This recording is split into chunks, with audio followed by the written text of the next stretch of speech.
میں نے جو آپ کو بڑے بڑے حکمت کے موتی اور بڑے بڑے پھول آپ کو گنوائے ہیں، آیت الآیات، آیت البر، آیت الاختلاف، اور اب یہ ہے آیت الکرسی، توحید کے عظیم ترین خزانوں میں سے ہے۔ ہی سیدۃ آیات القرآن، حضور نے فرمایا یہ تمام آیات قرآنی کی سردار ہے۔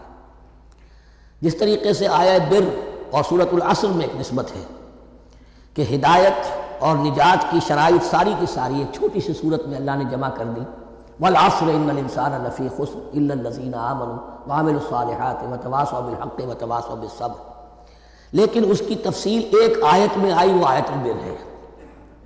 چنانچہ جو منتخب نصاب ہم نے مرتب کیا ہے دعوت قرآن کے لیے، میں پہلا درس سورۃ العصر کا ہے اور دوسرا درس آیت البر کا ہے۔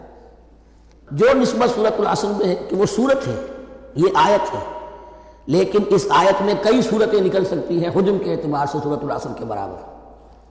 یہی نسبت ہے سورہ اخلاص میں، 4 آیتیں، توحید کا عظیم ترین خزانہ، اور یہ آیت الکرسی، یہ آیت ہے سورہ اخلاص، اس میں 4 بن جائیں گی حجم کے اعتبار سے، لیکن اسے حضور نے ثلث قرآن قرار دیا ہے۔ توحید کے موضوع پر جامع ترین سورۃ الاخلاص، لیکن توحید اور خاص طور پر توحید فی الصفات کے موضوع پر عظیم ترین آیت یہ آیت الکرسی۔ اللہ لا الہ الا ہو، اللہ وہ معبود برحق ہے جس کے سوا کوئی الہ نہیں، بڑا کیٹیگوریکل۔ الحی القیوم، وہ زندہ ہے از خود اور باخود، اس کی زندگی مستعار نہیں ہے۔ وہ جو کہا ہے کہ مانگ کے لائے تھے 4 دن، 2 آرزو میں کٹ گئے 2 انتظار میں، عمر دراز مانگ کے لائے تھے، اللہ کی زندگی ہے اس کی از خود زندگی، کسی کی دی ہوئی نہیں، اور اس زندگی میں کوئی ضعف نہیں، کوئی کمزوری نہیں، کوئی احتیاج نہیں، آگے آ جائے گا، نہ اسے نیند آتی ہے نہ اونگ آتی ہے۔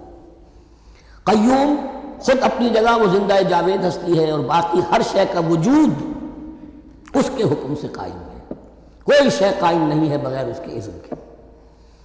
تو گویا کہ احد اور الصمد، اللہ اپنی جگہ احد، لیکن باقی پوری کائنات کے لیے صمد ہے، جو سورہ اخلاص میں 2 الفاظ آئے ہیں، قل هو اللہ احد اللہ الصمد، اللہ حی ہے اور قیوم ہے۔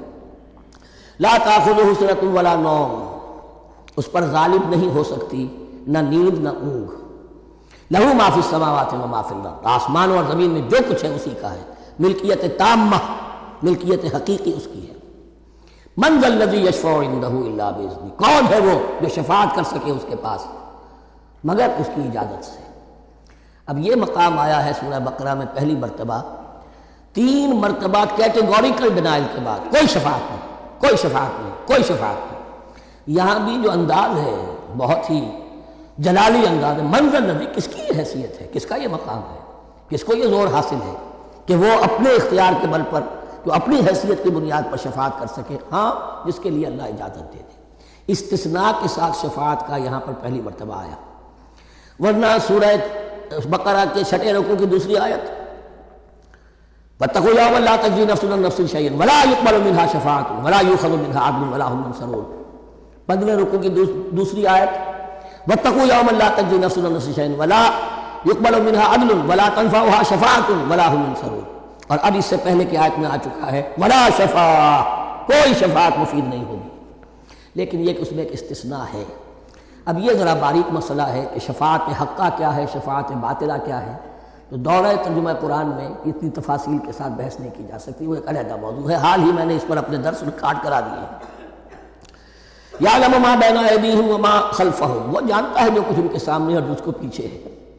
عام طور پر دنیا میں ہم سفارش کرتے ہیں تو کہتے ہیں کہ بھئی میں جانتا ہوں اس شخص کو بہتر، اصل میں جیسا کچھ یہ نظر آتا ہے ویسا نہیں ہے، یا جیسا کچھ فیکٹس آن دی فائل آ گئے ہیں وہ بڑے ہی ڈیسیونگ ہے، اصل حقائق کچھ اور ہیں اس کیس کے، وہ میں آپ کو بتاتا ہوں۔ یہ بات اللہ کے سامنے کون کہہ سکتا ہے، جبکہ اللہ کو جانتا ہے جو کچھ ان کے سامنے اور جو کچھ ان کے پیچھے ہے، اور ان کا حال یہ وَلَا يُحِيطُونَ بِشَيْءٍ مِّنْ عِلْمِهِ إِلَّا بِمَا شَاءَ، اور وہ احاطہ کر ہی نہیں سکتے اللہ کے علم سے کسی شے کا سوائے اس کے جو اللہ چاہے۔ باقی ہر ایک کے پاس علم جو ہے اللہ کا عطائی علم ہے، دیا ہوا علم ہے، محدود علم ہے، بڑے سے بڑا رسول ہو، بڑے سے بڑا ولی ہو، بڑے سے بڑا فرشتہ ہو۔ لا علم لنا الا ما علمتنا، ہم پڑھائیں 4 رکوع میں، تو کون کہہ سکتا ہے؟ من ذا الذی یشفع عنده الا باذنہ یعلم ما بین ایدیہم وما خلفہم ولا یحیطون بشیء من علمہ الا بما شاء وسع کرسیہ السماوات والارض۔ اس کی کرسی تمام آسمانوں اور زمین کو محیط ہے۔ اب کرسی کے دو مفہوم یہاں ہو سکتے ہیں، ایک تو یہ کہ اس سے جو معنی مراد ہے یعنی اس کا اقتدار، اس کی قدرت، اس کا جبر، اس کا اختیار، یہ اتھارٹی پوری کائنات کو۔ ایک یہ بھی ہو سکتا ہے کہ اللہ تعالیٰ کے لیے ہم نہیں جان سکتے، یہ آیات متشابہات میں سے ہے کہ کوئی شے بھی ہو واقعتاً جس کو ہم اسے کرسی کہہ سکیں۔ عرش، کرسی، ان سب کے بارے میں یہ دونوں باتیں ذہن میں رکھیے۔ یہ بھی ہو سکتا ہے کہ ان کی کوئی مجسم حقیقت ہو جو ہمارے ذہن سے، ہمارے تخیل سے ماورا ہے، اور یہ بھی ہو سکتا ہے اس سے استعارہ مراد ہو۔ اس کا اقتدار و اختیار آسمانوں اور زمین پر چھایا ہوا ہے۔